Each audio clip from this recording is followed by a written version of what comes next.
to Forged from the Ashes studio. My name is Jeff, and I want to thank you for tuning in to episode number 6, When Your Mind Turns on You.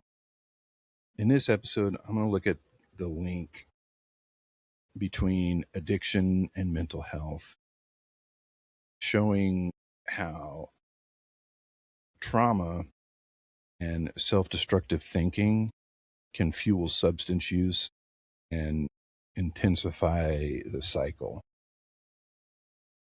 And, there's a point where it's not even about the drinking anymore, it's your mind. And when your mind turns on you, everything else starts falling apart, whether you're ready for it or not. Because now it's not just what you're doing, it's what you're thinking, how you feel when you wake up, how you carry yourself throughout the day, how you talk to yourself when nobody else is around, and what runs through your head when everything gets quiet. When that shifts in the wrong direction, it doesn't matter what you try to fix on the outside, because the problem is coming from inside your own head. And that's a different kind of fight. And it's one people don't see, because from the outside, it still looks like you're making decisions, like you're choosing what you're doing. But on the inside, it doesn't feel like a clean choice anymore. It feels like something is pulling you, like something is driving you that you don't fully have control over. And when that starts happening, everything else starts lining up behind it, whether you want it to or not. People see the drinking and they see the behavior, the arguments, the mistakes, and they think your drinking is the issue. They think if you just stop that part, everything else will fix itself. But they're looking at the surface. They're not seeing that what is going on in your head is what actually is driving everything you're doing. When you battle the voices and doubts inside you, drinking is easy because that is the only way to quiet things. Reality to that thinking is quiets your mind, but feeds your addiction. And that is a whole other level of chaos to your life. And for a lot of people, this didn't start with addiction. It didn't start with alcohol or using. It started way before that, with things you carried that nobody ever helped you deal with, things you pushed down because you didn't know what else to do with them, things that didn't make sense at the time, but still left a mark. When you're young, you don't process things, you absorb them, you carry them, and they start shaping how you see yourself and the world without you even realizing it. And over time, that doesn't go away. It builds, and it shows up in how you react and how you handle stress, how you deal with people, and how you see yourself when you're alone. And here's what people need to hear: most people dealing with addiction aren't just dealing with addiction, they're dealing with something underneath it. And almost half of the people struggling with substance use are also dealing with a mental health disorder at the same time. It's not rare. It's not some small group. That's a huge number of people trying to fight two battles at once. And most of the time, nobody even sees the second one. So that means they're not just trying to stop using, they're trying to manage anxiety, depression, trauma, everything else happening in their head at the same time. And that's not something you just willpower your way out of, because now you're not just dealing with behavior, you're dealing with what's driving the behavior. Then, you know, you stack trauma on top of that. And now it's not just what's happening today, it's everything that's been sitting there for years.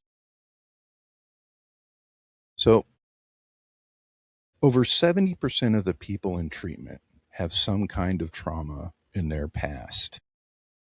And that's not coincidence. That's a pattern. That's people carrying things that never got dealt with. And eventually, those things, they start showing up, whether you want them to or not. And when you don't deal with that, it doesn't stay quiet. It shows up in your thoughts, your reactions, how quickly you get overwhelmed, how you handle conflict, and how your mind talks to you when everything slows down and you're left all alone with yourself. Because if you've been there, you know exactly what that sounds like. Because your mind doesn't sit there quietly. It runs and it replays things. It twists things, takes small moments and turns them into something bigger than they are. It takes doubt and turns it into fact. It takes feelings and turns it into identity. And that's where it gets dangerous, because now it's not just something feels off. Now you believe something is wrong with you, not something you're dealing with, something you are. And once that shift happens, everything changes. You stop trying to fix a problem and you start trying to escape yourself. And that's where the self talk changes. That's where you start expecting less from yourself, justifying things you wouldn't have justified before, lowering the bar because deep down you don't think you're capable of more. And that's where addiction starts to make sense. Not because it's good, but because it's helping, because it gives you a break from your own head.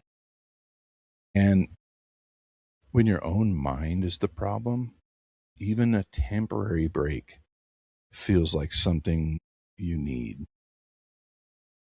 Because when your thoughts won't shut off, when your mind is nonstop, when being alone with yourself feels like the worst place you can be, you're going to look for something to quiet it down, something to take that edge off, something to slow it down, even if it's only for a little while. And that's where people get it wrong. They think the addiction is the problem. And yeah, it is a problem.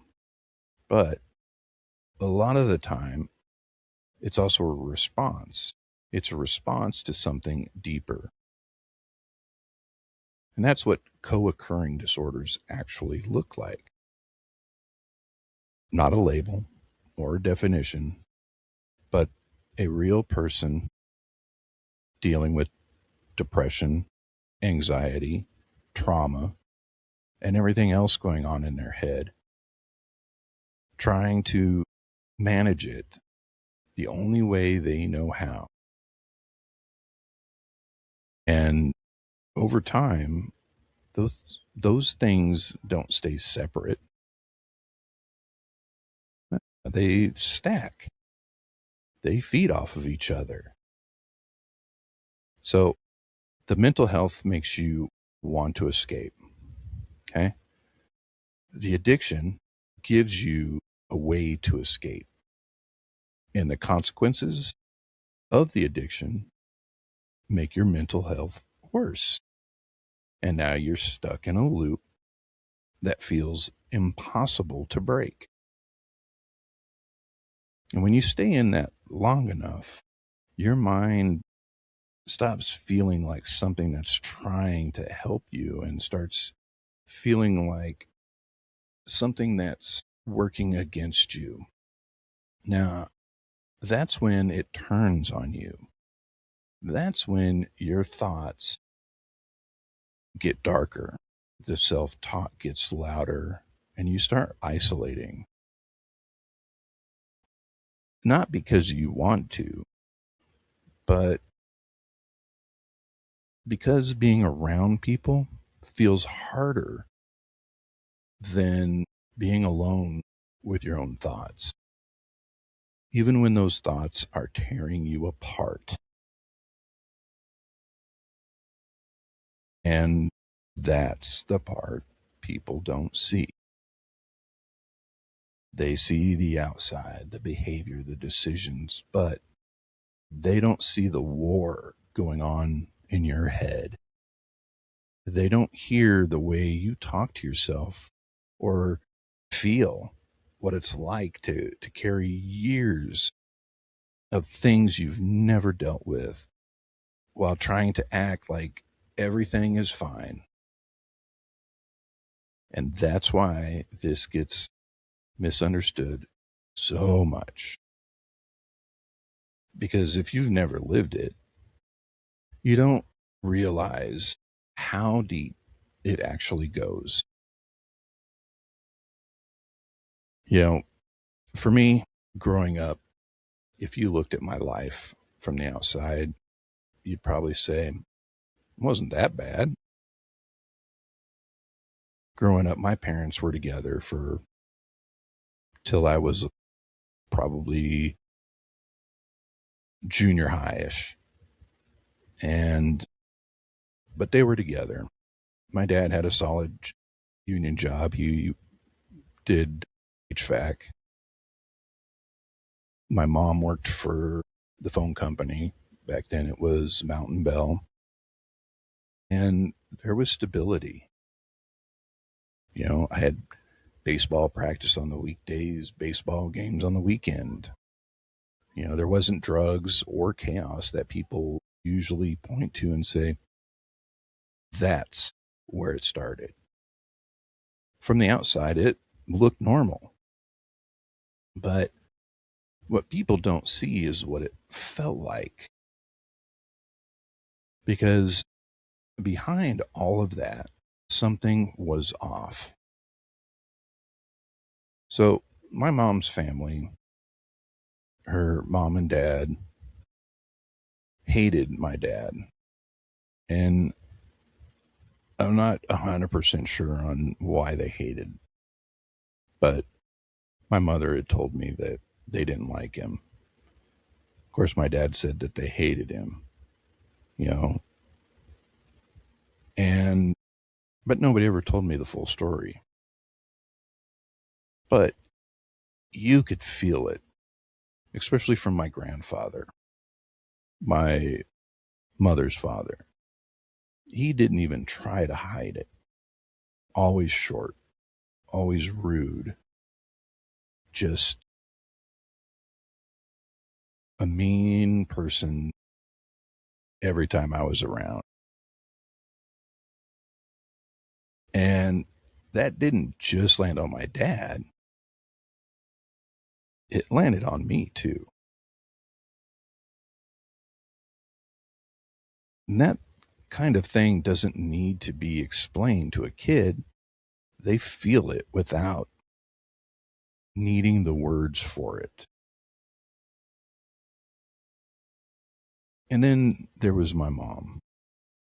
And this is where it really starts to kind of take shape because I never felt connected to her, not as a kid, not as I got older, not even as an adult. When I was young, if I cried or had a fit, she didn't have the patience.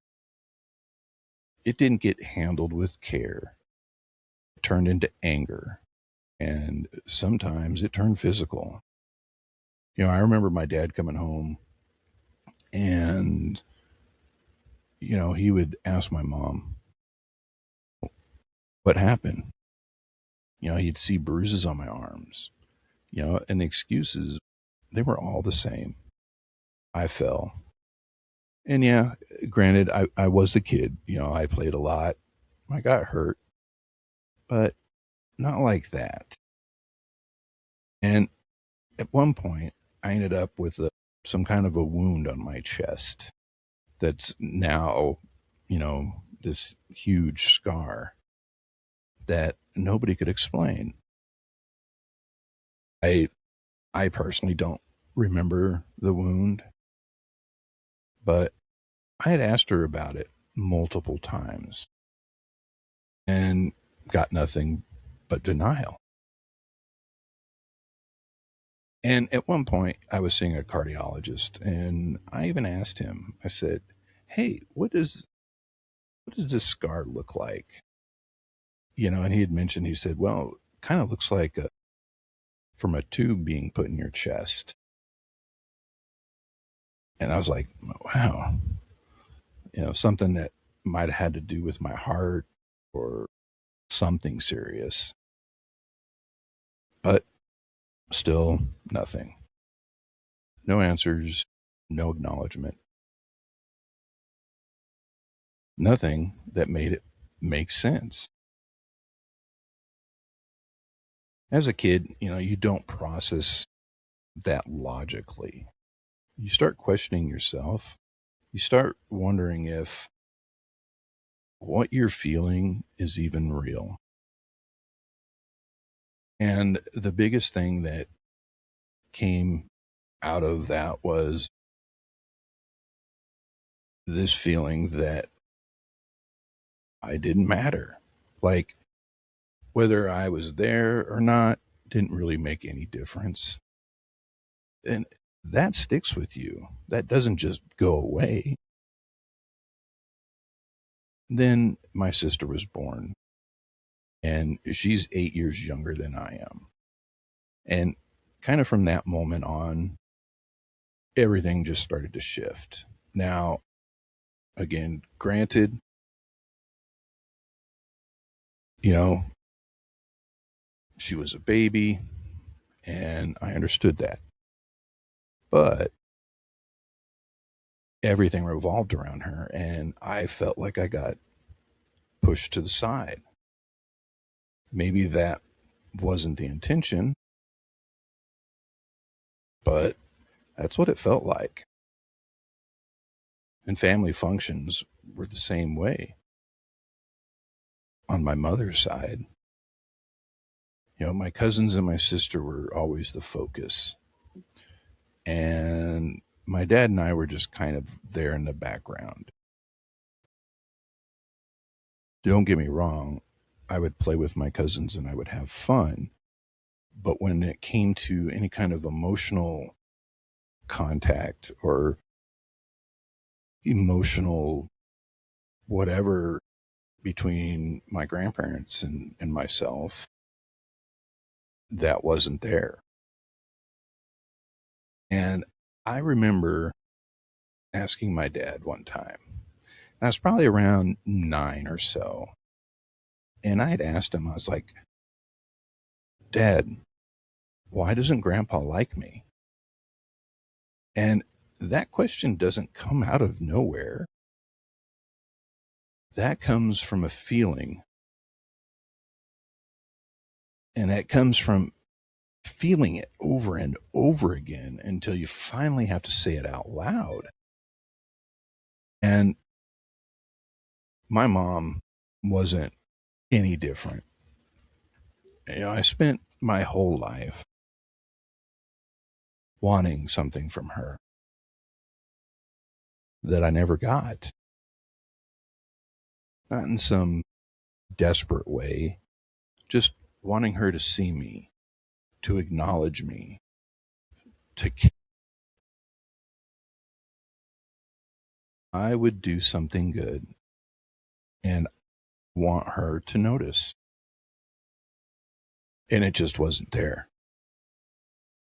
No connection, no warmth, just fakeness. Nothing that made me feel like I mattered to her. And I even remember thinking as a kid, if my parents ever get divorced, I'm going to live with my dad. And that wasn't a hard decision. That was easy because I felt nothing from her. And when they did get divorced, that's exactly what happened. We argued constantly until she finally called my dad and told him, come get him. That she didn't want to deal with me anymore. I was 12 at the time. So I went to live with my dad. Think about that just for a second. Your own mom being done with you. And even as I got older, that relationship never really changed. But your own mom being done with you when you're only 12. And a lot of times that was younger. And over again, I tried to make something out of it. At one point, I even moved back in with her as an adult, thinking, well, maybe things were different. And for a minute, it looked like they were. But my son had come to live with me, and he was just starting middle school at the time. And I saw it all over again, that same kind of irritation, that same lack of patience, the same look. And at that moment, I realized nothing had actually changed. So I told my son, don't worry about her. We've got each other. Because I knew exactly what he was feeling. But here's the part that matters. I never dealt with any of it. Not as a kid, not as a teenager, not as an adult. I carried it. The rejection, the anger, the confusion, the feeling of not being enough. I buried it. And eventually I found something that shut it off, or at least made it feel like it did. That's where the addiction comes in, because it wasn't random. It wasn't just something I stumbled into. It was a response. And this is what most people need to understand. This isn't rare. Most people dealing with addiction aren't just dealing with addiction. They're dealing with something underneath it, trauma, mental health, things that never got processed. And over time, those things don't stay separate, they stack. Thoughts get worse, the anger builds, the resentment sits there, and then life hits you again. My mom passes, and instead of closure, it turns into something else. Everything goes to my sister. Everything. And I don't care about the money at all.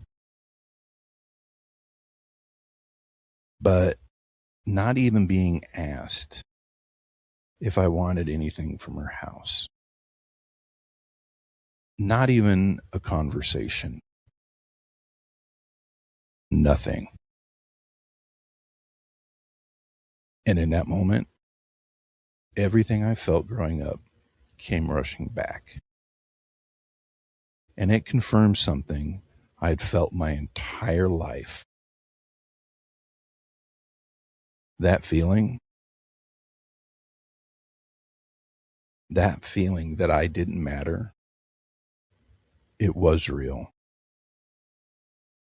And that's when everything in my head went off. The rage, the anger, the hate, the resentment, not just towards her, but toward all of it. And then on top of that, I get my test results back, CJD, positive. And I remember thinking, shit, I guess she left me something after all. That's where my mind was. That's how twisted everything had gone inside my head. And the night I finally realized this wasn't just about drinking was almost the night I didn't make it out of it. Everything I had been carrying, the trauma, the anger, the hate, the rage, the depression, the anxiety, all of it finally hit at the same time. It didn't build slowly. It didn't ease in. It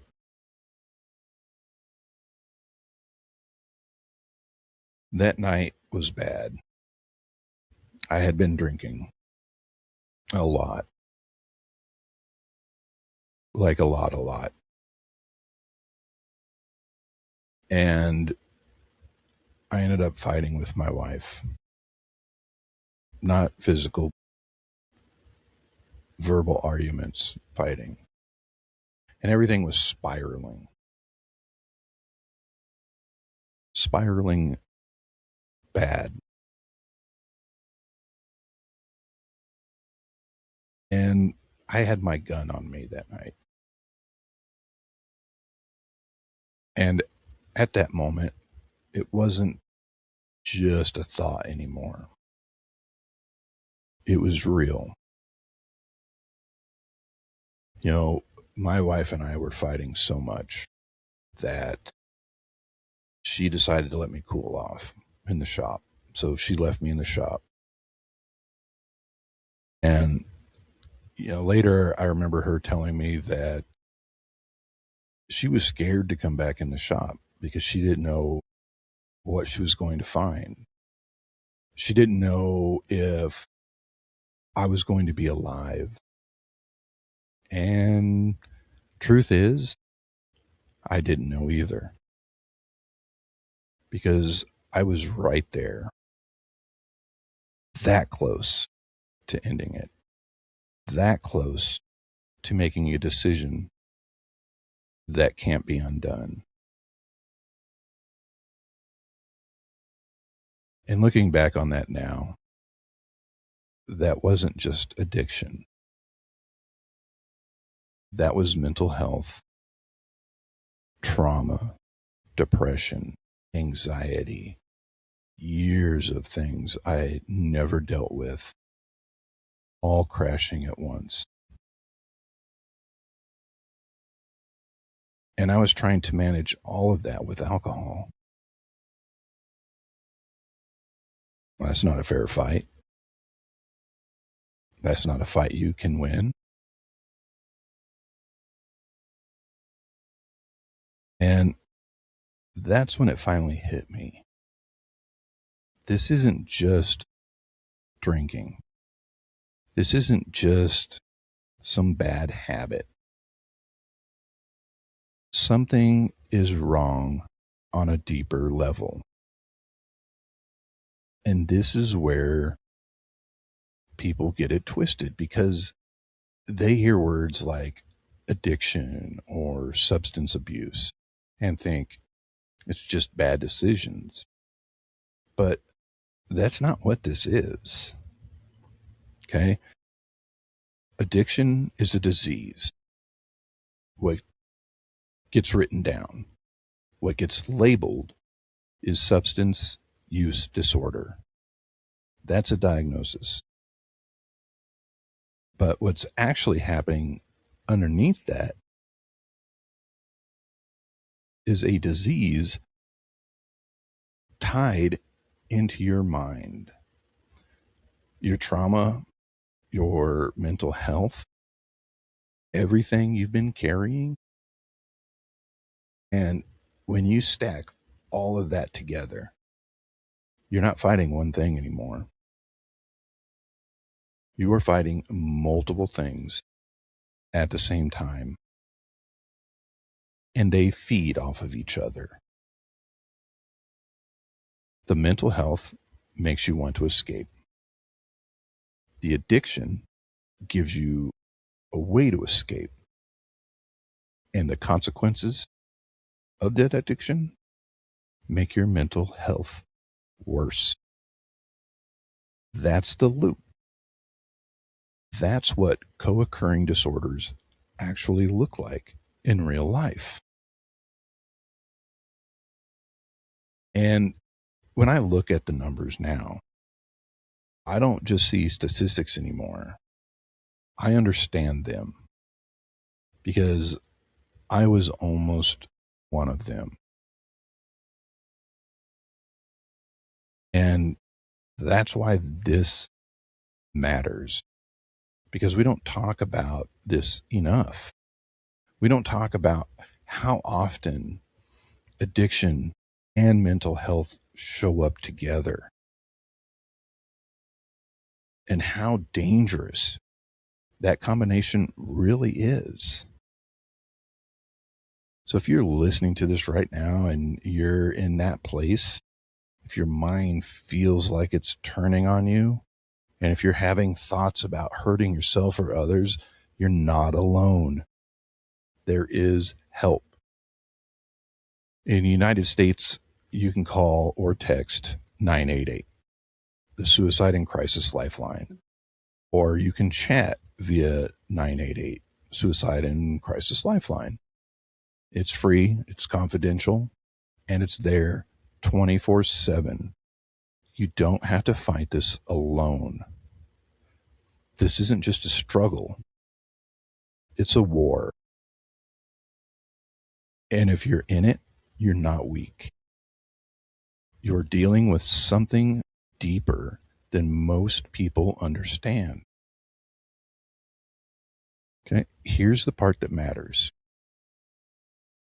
I woke up the next morning. I woke up the next morning. I woke up.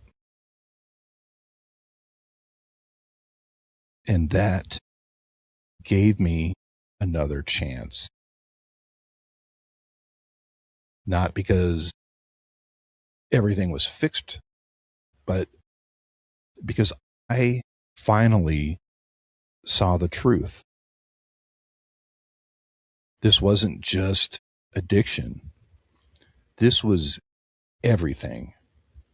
And if I didn't start dealing with all of it, not just the drinking, I wasn't going to make it. So don't wait until it gets to that point. Don't wait until you're standing where I was standing.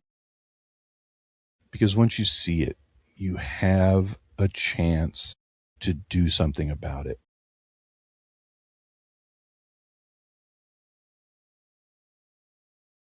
And on those days where your mind feels like it's working against you, where everything feels heavy, where that voice is loud as hell, try this one just simple little exercise. Just walk over to your light switch,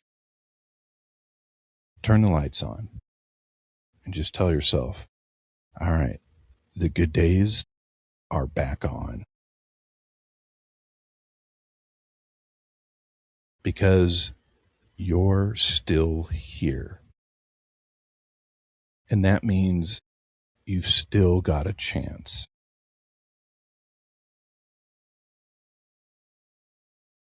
And remember, we rise, we recover, we reignite hope together. Thank you. This is Forged from the Ashes. I'm Jeff, and I will see you for episode number 7. Thank you. In the quiet of the night, the shadows whisper low, a tale of rock and fire, where the wild winds blow.